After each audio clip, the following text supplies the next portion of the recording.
Hi friends, ഏതോ ജന്മകൽപ്പനയുടെ ഏറ്റവും പുതിയ പ്രമോ വന്നിട്ടുണ്ട്.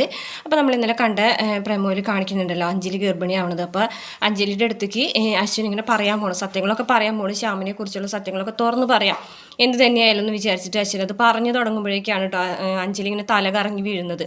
അപ്പോൾ തല കറങ്ങി വീഴുമ്പോൾ എല്ലാവരും വരുന്നുണ്ട്, അഞ്ജലിനെ പിടിച്ചെഴുന്നേൽപ്പിക്കുന്നൊക്കെ ഉണ്ട്. അപ്പോൾ ചെറിയൊരു തലകറക്കല്ലേ എന്ന് വിചാരിക്കുകയാണ്. ആ സമയത്താണ് അഞ്ജലിയുടെ മറ്റേ ടെസ്റ്റിന് കൊടുത്തിട്ടുള്ള റിസൾട്ടൊക്കെ കിട്ടുന്നത്.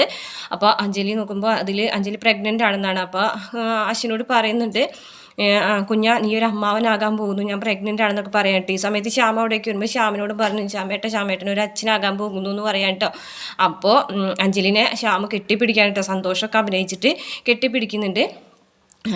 അതിലൂടെ കൂടെ തന്നെ അശ്വിൻ ഇങ്ങനെ ഒരു നോട്ടം നോക്കുന്നുണ്ട്. ഇനി ഒരിക്കലും അഞ്ജലിയുടെ അടുത്ത് ഇതൊക്കെ ശ്യാമ ഒരു ദുഷ്ടനാണെന്ന് പറഞ്ഞിട്ടുണ്ടെങ്കിൽ തന്നെ അഞ്ജലി അതൊന്നും വിശ്വസിക്കില്ല. അപ്പോൾ അതുകൊണ്ട് തന്നെ ശ്യാമിനൊരു താൻ ജയിച്ചു എന്നുള്ള രീതിയിലൊക്കെയാണ് കേട്ടോ നോക്കുന്നത്.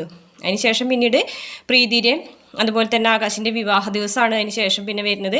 അപ്പോൾ ആ വിവാഹത്തിൻ്റെ ഇടയിൽ അശ്വിൻ ഇങ്ങനെ ശ്രുതിനായിട്ട് സംസാരിക്കുന്നുണ്ട്. അപ്പോൾ ശ്രുതിനോട് അശ്വിൻ പറയുകയാണ്, ഞാൻ പറഞ്ഞ കാര്യം നീ അനുസരിക്കണം, പറഞ്ഞ കാര്യം നീ അനുസരിച്ചില്ല എന്നുണ്ടെങ്കിൽ ഈ വിവാഹം, നിൻ്റെ ചേച്ചിയുടെ വിവാഹം നടക്കില്ല, നീ എൻ്റെ ഭാര്യയാവണം ഇപ്പോൾ ഈ നിമിഷം. അവരുടെ വിവാഹം നടക്കുന്ന അതേ സമയത്ത് തന്നെ നീയും എൻ്റെ ഭാര്യ ആവണം എന്നൊക്കെ പറയാൻ കേട്ടോ. അപ്പോൾ മനസ്സോടെ ശ്രുതി സമ്മതിക്കാണ് കേട്ടോ. അപ്പോൾ വിവാഹം കഴിക്കാമെന്ന് പറഞ്ഞാൽ 6 മാസത്തെ ഒരു കരാറിൽ വേണം നീ എൻ്റെ ഭാര്യ ആവാന്നൊക്കെ അശ്വിൻ പറയുന്നുണ്ടോ. അങ്ങനെ അശ്വിൻ വേറൊരു അമ്പലത്തിൽ പോയിട്ട് ശ്രുതിന് താലി കെട്ടി കൊണ്ടുവരുന്ന ഇതാണ് കേട്ടോ. അപ്പോൾ എത്രയാണ് പ്രമോയിൽ കാണിച്ചിട്ടുള്ളത്. വീഡിയോ ഇഷ്ടപ്പെട്ടാൽ മറക്കാതെ ചാനൽ ഒന്ന് സബ്സ്ക്രൈബ് ചെയ്ത് സപ്പോർട്ട് ചെയ്യണം കേട്ടോ.